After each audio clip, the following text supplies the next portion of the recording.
Good morning, Abu Dhabi. Good morning to the world and welcome. সংযুক্ত আরব আমিরাতের আবুধাবির Rafael big টিকিটের সাপ্তাহিক lottery জিতেছেন দুই বাংলাদেশি। তাদের দুজনেই 2.5 লাখ দিরহাম করে পেয়েছেন, যা বাংলাদেশি অর্থে 1.5 কোটি টাকারও বেশি।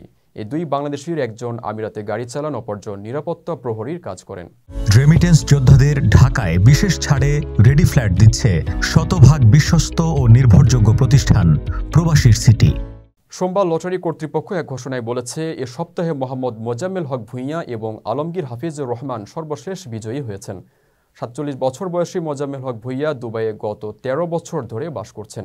সেখানে গাড়ি চালক হিসেবে কাজ করেন তিনি। 7 বছর আগে এই লটারি সম্পর্কে প্রথম জানতে পারেন।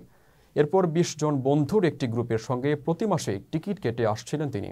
মোজাম্মেল জানান, এই অর্থ তিনি বন্ধুদের সঙ্গে ভাগাভাগি করে নেবেন। তারা সবসময় একই সঙ্গে লটারির টিকিট কেনেন।